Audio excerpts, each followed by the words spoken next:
नमस्कार, आप देख रहे हैं जनता मांगे जवाब और मैं हूं आपके साथ शिवा। मध्य प्रदेश की सियासत में इन दिनों चुनावी शोर नहीं है, लेकिन सियासी बयानबाजी का तापमान चरम पर है। ठंड के मौसम में राजनीति गरमाने की वजह बना है कांग्रेस प्रदेश अध्यक्ष जीतू पटवारी का एक ताजा बयान, जो कि कई तरह के सवाल खड़े कर रहा है। और उन्हीं में से एक सवाल ये भी है कि क्या जीतू पटवारी का ये जो बयान है सिर्फ उनकी भावनात्मक पीड़ा है या फिर सत्ता की ओर इशारा करती एक सियासी रणनीति है। आज इसी पर खास चर्चा होगी, लेकिन इससे पहले देखिए ये खास रिपोर्ट।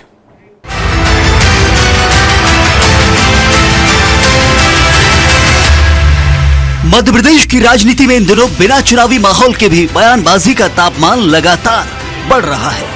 कांग्रेस प्रदेश अध्यक्ष जीतू पटवारी के बनवास झेल रहा हूं वाले बयान ने राजनीतिक गलियारों में नई बहस छेड़ दी है। राजनीति के जानकार जीतू पटवारी के बयान को उनकी टीस भी कह रहे हैं। जीतू ने खुद को बनवास झेल रहा हूं कहकर कांग्रेस की सत्ता से दूरी और फिर सत्ता पर काबिज होने के लिए खुद की दावेदारी पेश कर दी है। सुनिए आप जीतू पटवारी क्या कह रहे हैं। इंडिया में तो वनवास भोग रहा है, इंडिया में तो वनवास भोग रहा है, इंडिया में तो वनवास भोग रहा है। जीतू पटवारी के बयान को लेकर जब कांग्रेस के वरिष्ठ नेता पूर्व मंत्री पीसी शर्मा से मीडिया ने सवाल पूछा तो पीसी शर्मा उनके बयान का समर्थन करते दिखे। पीसी शर्मा ने कहा कि जिस तरह वनवास में रहकर भगवान राम ने रावण को मारा था, ऐसी ही परिस्थितियां मध्य प्रदेश में हैं और पटवारी ही इसकी सफाई करेंगे, तभी उनका वनवास पूरा होगा। ये जीतू पटवारी जी का मंतव्य यही है, वनवास में रह के भगवान राम ने रावण को मारा था। आज जो परिस्थितियां हैं मध्य प्रदेश में उसी तरह इंगित कर रही है, इसलिए ये सब सफाया करेंगे तभी ये वनवास खत्म होगा। जीतू पटवारी के बयान और उस पर पूर्व मंत्री पीसी शर्मा की व्याख्यान पर बीजेपी विधायक रामेश्वर शर्मा ने पलटवार किया। रामेश्वर शर्मा ने कहा कि राम से खुद की तुलना मत करो, खुद को राम बताने की कोशिश भी मत करो, उनके पद चिन्हों पर चलो। राम बनोगे तो ऐसा स्थायी वनवास मिलेगा कि कोई वापस नहीं ला सकेगा।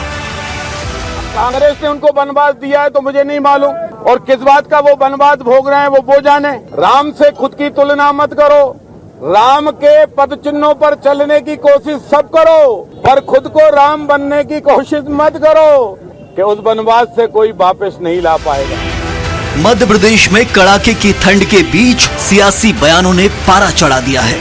हालांकि इस समय कोई चुनाव नहीं है, फिर भी बयानवीर नेता कुछ ना कुछ ऐसा कह जाते हैं जिससे सियासी हलचल बढ़ जाती है। जीतू पटवारी भी साल 2025 के जाते जाते ऐसा ही कुछ कह गए, जो लंबे समय न सिर्फ याद रखा जाएगा बल्कि इस पर चर्चा भी की जाएगी। Bureau report, Swaraj express.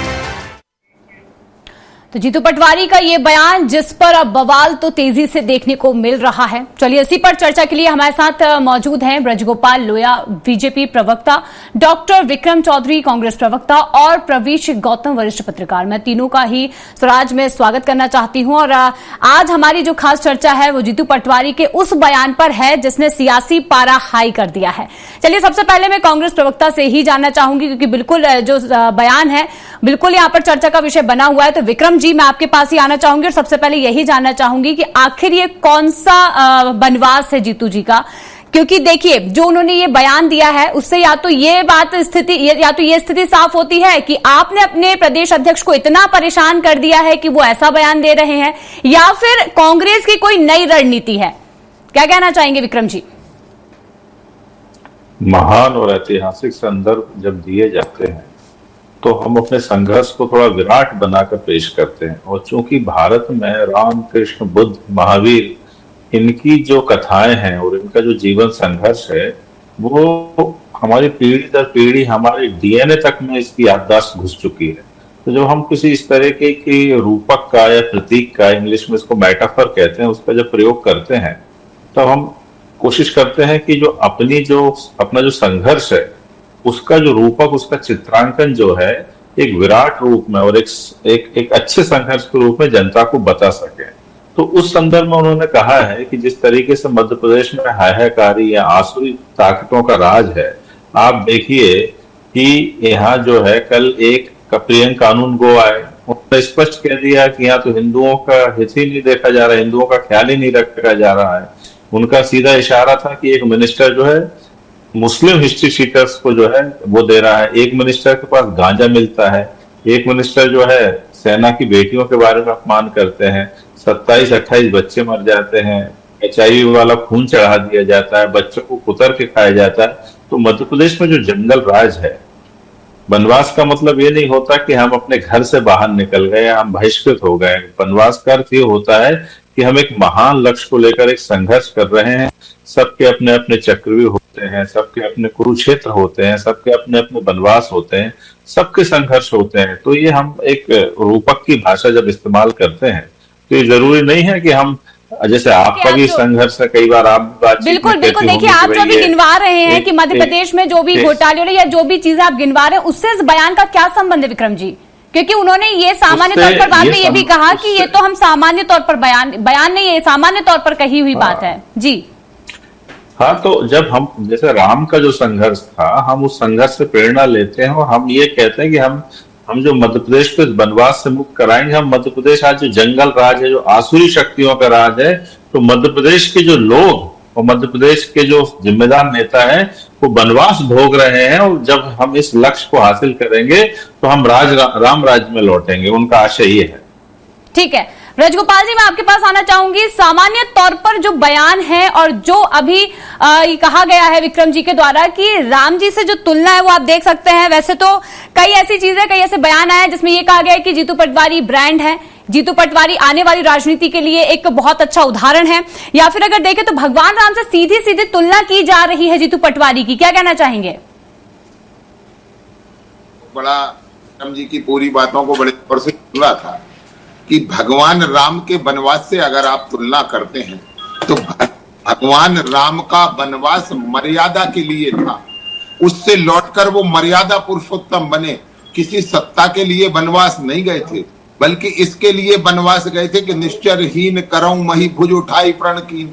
इसके लिए राम वनवास गए थे। इसके लिए राम वनवास गए थे कि महिलाओं की इज्जत और अस्मिता को बचा सके, इसलिए राम वनवास गए थे। कि राम ने किस तरह शूर्पणखा जैसी महिला को भी गलत निगाह से नहीं देखा, ऐसे राम की तुलना अगर जीतू पटवारी से होगी कि जो भारतीय जनता पार्टी की एक नेत्री में रसो चाशनी ढूंढते हैं, जिनकी पार्टी में महिलाएं टंचमाल कहलाती हैं, जो राम को काल्पनिक मानते हैं, वनवास किस लिए होता है? दूसरी बात, फिर भी एक बात और मैं कहता हूं, यदि जीतू पटवारी जी समझ रहे हैं ये वनवास है, तो राम का वनवास तो 14 वर्ष का था तब, और राज्य छोड़कर उन्हें मिला था। जीतू पटवारी जी, आप जिस वनवास की बात कर रहे हैं वो चुनाव हार कर मिला है, और चुनाव हार कर वनवास मिला है, और अभी 1.5-2 साल ही हुए हैं। 2 साल में आप उस वनवास से इतने ऊब गए कि आज आपको ये सब कुछ अच्छा नहीं लग रहा है। अब कल्पना करिए कि 14 वर्ष का वनवास, उसकी भी कल्पना। दूसरी बात एक कहता हूं, पीसी शर्मा जी हर बयान को बड़ा आगे पीछे करने की कोशिश करते हैं। पीसी शर्मा जी चाहे जब उसके लिए फ्रंट लाइन रनर हो जाते हैं। मुझे बड़ा आश्चर्य होता है कि उन्होंने तो, जीतू पटवारी ने तो केवल वनवास कहा, मगर राम का वनवास, 14 वर्ष का वनवास, आसुरी शक्तियों का विनाश, ये इस तरह से आगे बढ़ाने का काम पीसी शर्मा जी और विक्रम चौधरी जी कर रहे हैं। मुझे लगता है कि इस तरह की मर्यादाओं का हमें पालन करना चाहिए, और जो महापुरुषों के कृत्य हैं उनमें अपने आप को जोड़कर देखने की कोशिश नहीं करनी चाहिए। क्योंकि एक बात को आप समझ लीजिए, ये जो जनता है यही जनार्दन है, और ये लोया जी, महापुरुषों से अपने कृत्य की तुलना ना करें तो नरेंद्र मोदी जैसे नराधम लोगों से अपने कृत्य की तुलना करें जो दंगों के आरोपी हैं। हम राम से प्रेरणा लें कि नराधमों से प्रेरणा लें जिन पर नरसंहार के आरोप हैं, उनसे प्रेरणा लें? हम एक ऐसी बात कर रहे हैं। मध्य प्रदेश जो है महिला अत्याचार में पहले नंबर पे है, मासूम बालकों पे अत्याचार पे पहले नंबर पे है। ठीक है, ठीक है विक्रम जी, आपसे हम जवाब लेंगे। आसुरी शक्तियां तो यही है। मुझे लगता है इससे बचना चाहिए। ठीक है, ठीक है, हमारे साथ प्रवेश जी भी हैं, उनसे भी जानना चाहेंगे। प्रवेश जी, देखिए यहाँ पर जीतू पटवारी को लेकर जो उनका बयान सामने आया है उसमें लगातार जो बयानबाजी है वो शुरू हो चुकी है, लेकिन मैं आपसे जानना चाहूंगी प्रवेश जी, आपने माफ कीजिएगा भी प्रवेश जी से हमारा कनेक्शन नहीं हो पा रहा है। चलिए ठीक है, मैं आपके पास आना चाहूंगी। विक्रम जी, आप क्या कहना चाह रहे थे जिस तरीके से अभी ब्रजगोपाल जी ने ये कहा है? मैं देखिए पहली बात तो ये है कि रामेश्वर शर्मा हो या लोया जी हो, हमने सबसे पहले तो अपनी तुलना किसी देवता से नहीं की। यदि उनकी इतनी बिल्कुल आप तकलीफ है सही तो बोल रहे हैं, प्रदीप लेकिन मिश्रा देखिए भगवान पीछे की- शर्मा जी का जो बयान आया था, प्रदीप विक्रम जी मिश्रा मैं एक ने मिनट आपको अभी अमित इंटरप्ट शाह करना की चाहूंगी। तुलना एक हिंदू विक्रम जी एक भगवान मिनट से मैं की आपको थी, क्या इंटरप्ट लोया करना जी ने चाहूंगी। उसकी जीभ उखाड़ ली देखिए जाके क्या? ये कांग्रेस का ही प्रदीप बयान था। मिश्रा ने जो देखिए ये बीजेपी का नहीं, ये कांग्रेस का ही पहले बयान आया था, जहां उन्होंने ये कहा था कि भगवान राम भी वनवास पर गए थे, तो यहाँ पर रावण सीधे तौर पर किसे कहा जा रहा है, और इसीलिए ये सारी बयानबाजी आ रही है। आपने अभी ये कहा, ये जवाब चाहना चाहूंगी आपसे। भाई एक बात मुझे बताइए कि जब आप कहते हैं कि मैं एक चक्रव्यूह में फंस गया हूं या फंस गई हूं, तो इसका मतलब ये थोड़ी है कि आप अपनी तुलना जो है अभिमन्यु से करते हैं। ये तो एक रूपक है। मैंने सबसे पहले जो 3 शब्दों का प्रयोग किया, रूपक, प्रतीक और मेटाफर। जब हम अपने संघर्ष को थोड़ा विराट रूप देते हैं और जनता के साथ कनेक्टिविटी बनाने का प्रयास करते हैं, तब हम इन रूपकों का प्रयोग करते हैं। और जो हमारी जो कथाएं हैं, जो धार्मिक महागाथाएं हैं, वो जन जन में इतनी रची बसी हैं कि हम उस चीज से उनको रिलेट करते हैं, जोड़ते हैं और अपने संघर्ष को जो है कुछ पवित्र स्थान तक ले जाने का प्रयास करते हैं। तो इसका मतलब ये नहीं है कि जिस नायक के साथ ये कथा जुड़ी है हम उसके साथ अपनी तुलना करने लगे। हम तो ये कह रहे हैं कि हम भी एक तरीके के वनवास में हैं और हम आसुरी शक्तियों का वो मुकाबला कर रहे हैं। हम लोया जी बताते हैं कि मध्य प्रदेश में महिला अपराधों में सबसे ज्यादा ये सूर्पणखा की बात कर रहे थे। ठीक है, ठीक है, इस पर भी आएंगे। ठीक है विक्रम जी, मैं आपसे लूंगी जवाब। और गांजा बेच रहे हैं, बिल्कुल वो क्या है लोया जी बताइए। एक मंत्राणी है, वो गांजे बेचते हैं उसके परिवार के लोग, उसको क्या कहोगे आप? ठीक है ब्रजगोपाल जी, मैं आपके पास आऊंगी, लेकिन पहले प्रवेश जी से मैं सवाल ले लेना चाहती हूँ। वरिष्ठ पत्रकार वो हैं, और देखिए प्रवेश जी, मैं बिल्कुल जानती हूँ कि आपने कई सारे प्रदेश अध्यक्ष देखे होंगे और आपका जो नजरिया होगा कहीं ना कहीं आपने उन्हें समझा होगा। लेकिन अब देखिए जीतू पटवारी की बात यहाँ पर हो रही है, तो क्या लगता है जीतू पटवारी को लेकर आपकी क्या टिप्पणी है? क्या वे अपने जो ओहदा है, जिस तरीके से वे जो काम करते हैं, क्या जो फैसले लेते हैं, क्या वे उसमें सही है, सक्षम है? क्या लगता है, आपकी क्या टिप्पणी है जीतू पटवारी को लेकर? प्रवेश जी देखिए, आवाज आ रही है? जी बिल्कुल बिल्कुल। कांग्रेस के प्रदेश अध्यक्ष जीतू पटवारी जी अपने पार्टी के अंदर की अंदरूनी खींचतान से बहुत ज्यादा परेशान हैं। उनका वनवास से कहने का मतलब मैं जो समझ पा रहा हूँ, सरकार से बाहर तो है, साथ में पार्टी के अंदर शायद तक उनको पूरा समर्थन न मिलना, हाल ही में मीडिया प्रभारी का इस्तीफा होना, बाद में वापस आना, उनका बीच में एक बैठक में ये कहना कि गुटबाजी बंद करें, और जो अलग अलग गुट दिखते हैं कांग्रेस में, चाहे वो कमलनाथ गुट हो, दिग्विजय गुट हो, चाहे उमंग सिंघार गुट हो, चाहे अजय सिंह गुट हो, ये उनको परेशान कर रहे हैं। दूसरा, वह विधायक भी नहीं है, तो leader of opposition Umang Singhar जी विधायकों को लीड करते हैं। वो विधानसभा में कांग्रेस के पक्ष को पूरी तरह प्लान भी नहीं कर पा रहे हैं, जो मैं समझ पा रहा हूँ बाहर से देख के। तो ये उनका दर्द है अंदर से जो निकल के आया है कि वनवास वाली बातें जो वो कर रहे हैं, हालांकि उसको फिर जस्टिफाई करने के लिए अलग अलग बयान दिए गए हैं, पर जीतू पटवारी अपनी पूरी तरीके से प्लानिंग पार्टी के अंदर इंप्लीमेंट नहीं करा पा रहे हैं। जैसा कि भाजपा में होता है, एक अनुशासित कैडर बेस्ड पार्टी कही जाती है, वहीं कांग्रेस जो है वो व्यक्ति विशेष पे आधारित पार्टी ज्यादा है, चाहे वो राहुल गांधी जी की हो, चाहे वो यहाँ पे आपके प्रदेश में अलग अलग नेता हो। तो उनका जो दर्द है वो बीच बीच में छलकता रहता है। हालांकि वो प्रयास बहुत कर रहे हैं, ऊर्जावान भी हैं, इसमें कोई दो राय नहीं है, मुखर होकर सरकार का विरोध करते हैं, पर उनके विरोध को संभवतः उनकी पार्टी के नेता ही पूरी तरह से समर्थन नहीं देते। इसका एक उदाहरण यदि आपको देखना हो, मैं आपको बता दूं, जीतू पटवारी के बयान के इमीडिएट बाद कितने नेता उस बयान को फॉलो करते हैं या रीट्वीट करते हैं या रीशेयर करते हैं सोशल मीडिया पे, उसके नंबर्स आपको बता देंगे कि उनकी कितनी एक्सेप्टेंस है। तो ये बयान अपने आप में ये झलकाता है कि कांग्रेस पार्टी के अंदर चीजें बहुत ज्यादा संगठित रूप से सही नहीं चल रही हैं, जिसका फायदा सीधे सीधे भारतीय जनता पार्टी को मिलता है, क्योंकि अब ये बात आम जन तक जाने लगी है कि कांग्रेस में बिखराव आ गया है। वह तो मध्य प्रदेश में कोई तीसरा दल नहीं है, यदि कोई तीसरा दल होता तो मुझे लगता है मध्य प्रदेश में भी कांग्रेस की वही हालत होती जो उत्तर प्रदेश और बिहार में हुई है, कि वो गिनती के 5, 7, 10 सीटों तक सीमित रह गए। तो अभी जो सिर्फ फायदा मिल रहा है कांग्रेस को, वो सिर्फ एक कि मध्य प्रदेश में सिर्फ 2 दल की राजनीति है, भारतीय जनता पार्टी और कांग्रेस। बाकी अंदरूनी तौर पर चीजें जो है वो बहुत कुछ पॉजिटिव या सकारात्मक नजर नहीं आती हैं। बिल्कुल। विक्रम जी देखिए, ये बहुत बड़ी बात है क्योंकि शुरुआत से ही ये देखने को मिला है, कई बार ऐसी खबरें आई हैं और कहीं ना कहीं तस्वीरें भी देखने को मिली हैं कि आपसी जो खटपट है वो कांग्रेस में देखने को मिली है। अब जो यहाँ पर प्रवेश जी ने साफ तौर पर कहा है कि कांग्रेस के जो आपसी मतभेद है उसे लेकर कहीं ना कहीं ये जो उनका अंदर का दर्द है जीतू पटवारी जी का वो निकला है। प्रवेश जी की जो भाषा है, हम जब रूपकों की बात कर रहे हैं तो एक रूपक है शकुनी का, तो प्रवेश जी जो है शकुनी की भांति विराजमान है और अच्छी बातों को और अच्छे शब्दों को जिस तरीके से द्वंदात्मक बनाकर निराशा पहुंचा रहे हैं अपने भांजे को, तो उनके भांजे का फिर क्या गत हुई थी। तो वही प्रवेश जी जो है, इनकी जो भाषा जो है वो ऐसा लग रहा है कि कहीं शाखा आखा के आसपास घूमते हैं, उस प्रकार की भाषा है। बहुत हमको इनकी बातों में कोई वजह में कोई अर्थ नहीं लगा है। एक अच्छी बात चल रही थी, एक रामायण का हमने एक ऊंचा दृष्टांत रखा, उसके ऊपर एक नायक के संघर्ष के बारे में इनको बताना चाहिए। इनके मुंह में दही जम जाता है जब ये इन्होंने अभी तक ना प्रतिमा बागड़ी का नाम लिया, ना उप मुख्यमंत्री का नाम लिया, किसी का नाम नहीं लेंगे ये लोग। इनके मुंह में दही जमा, ये शाखाओं के संस्कारी और राष्ट्रवादी लोग हैं।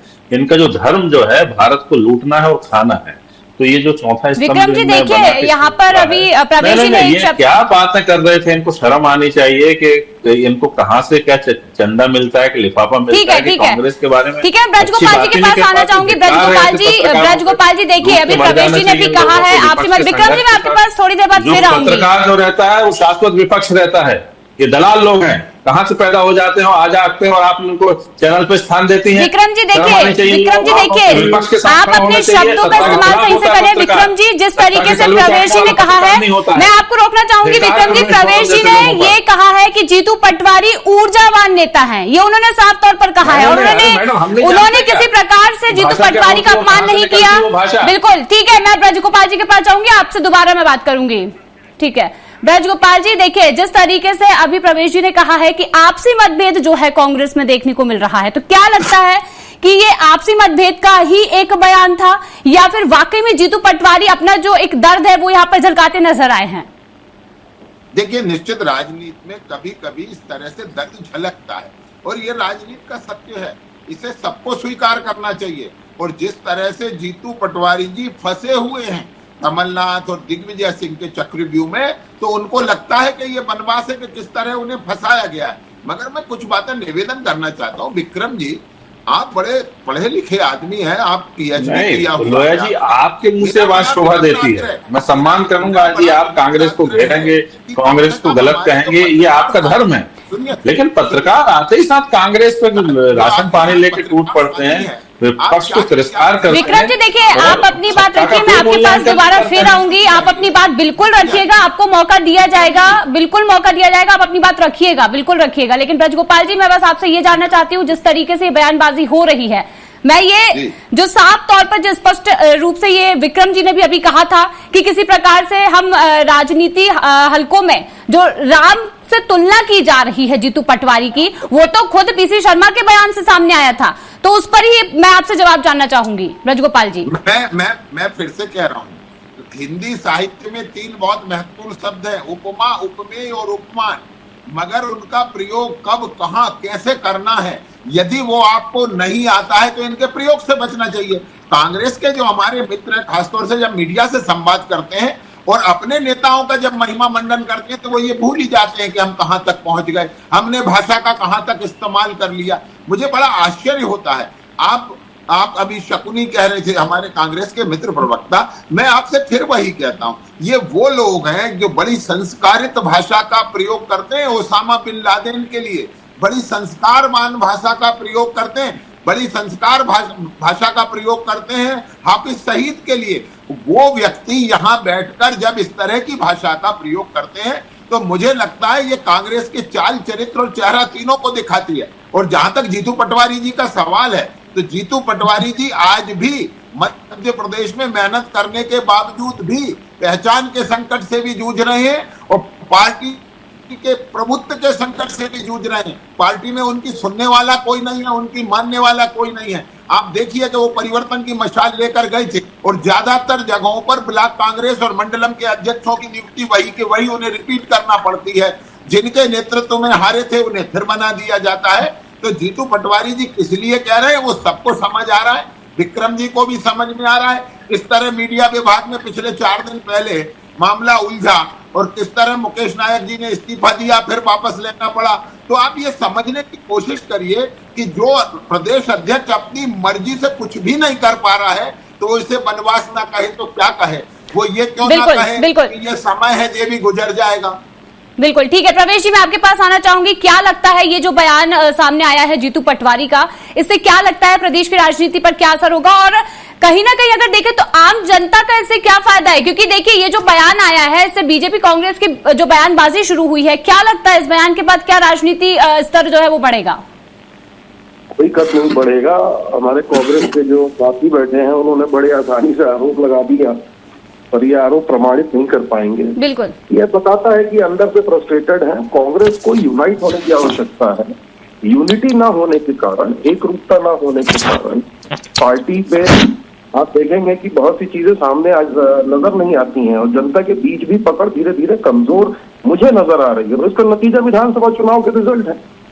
और इनको लगता है कि पत्रकार यदि सच बोल रहा है तो लिफाफा ले रहा है, तो इनको वो आरोप प्रमाणित करने चाहिए कुछ भी बोलने से पहले, और इनके जवाब खुद ब खुद बता देते हैं। और रही बात जीतू पटवारी के बयान से, आम जनता का कोई लेना देना नहीं है। एक राजनीतिक बहस जरूर है कि उन्होंने कहा, पर यह बात सही है जो मैंने देखा है कि जीतू पटवारी जी वाकई में स्ट्रगल कर रहे हैं, ऊर्जावान व्यक्ति हैं, लेकिन पार्टी में पूरा समर्थन उनको अंदरूनी तौर पे अभी मिलता नजर नहीं आ रहा है जो मैंने देखा है।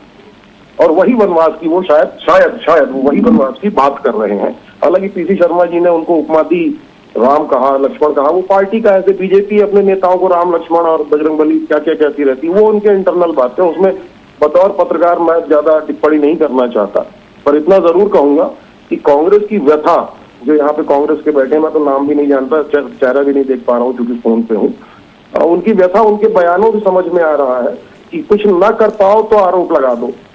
पत्रकारों में, पत्रकार होने के नाते यदि मैंने कुछ आप भी तो आरोप भी लगा रहे हो, आप क्या कर? विक्रम जी देखिए, तो आरोप लगा रहे। विक्रम जी जिस तरीके से, मेरे आरोप में अंतर है। अब मेरे आरोप शालीन है, नेता की तारीफ है, लेकिन आपके आरोप शालीन नहीं है, वो फ्रस्ट्रेशन है आपका। जी प्रवेश जी, प्रवेश जी ठीक है। देखिए सुन के नो डाउट फ्रस्ट्रेट तो हो ही गए हैं कि जो तीसरा पक्ष आता है वो कांग्रेस पे पिल पड़ता है। विक्रम जी एक छोटा सा सवाल आपसे करना चाहूंगी। विक्रम जी एक बहुत ही सम्माननीय तरीके से आपसे एक छोटा सा सवाल मैं करना चाहूंगी, जिस तरीके से आपने पत्रकारों पर सवाल उठाया है।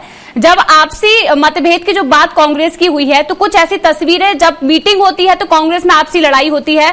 जब जिला अध्यक्ष की सूची जारी करना था तब सूची जारी करने में समय लगा, जीतू पटवारी को मौका नहीं मिला। कई ऐसी तस्वीरें खुद कांग्रेस ने दी हैं जिसके बाद पत्रकारों को ये मौका मिला है बोलने का।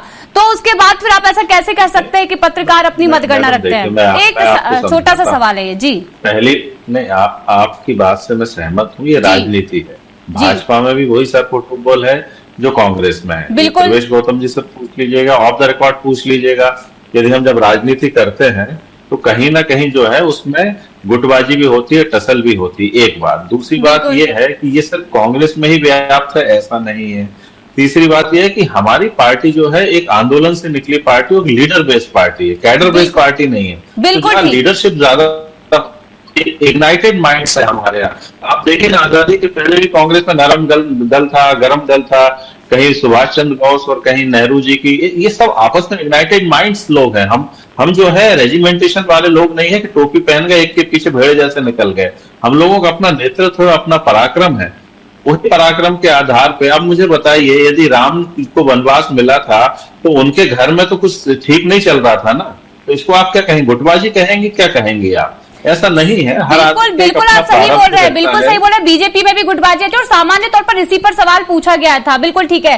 देखिए ये जो खास हमने तमाम जो पूरा हमने जानकारी लेने की कोशिश की है वो यही था कि आखिर जीतू पटवारी का ये जो बयान है वो किस बेस पर उन्होंने दिया है। फिलहाल इस खास चर्चा में हमारे साथ बनने के लिए ब्रजगोपाल जी आपका, विक्रम जी और प्रवेश जी आप दोनों का, आप तीनों का ही बहुत बहुत धन्यवाद। तो देखिए आज हमने जो जानकारी आपको दी है जनता मांगे जवाब में, आज जो हमने खास चर्चा की है वो थी जीतू पटवारी के बयान को लेकर हलचलें जो बढ़ चुकी है, जो सियासत गरमा चुकी है, उसे लेकर हमने आज खास चर्चा की है, खास जानकारी आपको दी है। फिलहाल स्वराज एक्सप्रेस के साथ बने रहिए और भी खास खबरों के लिए नमस्कार।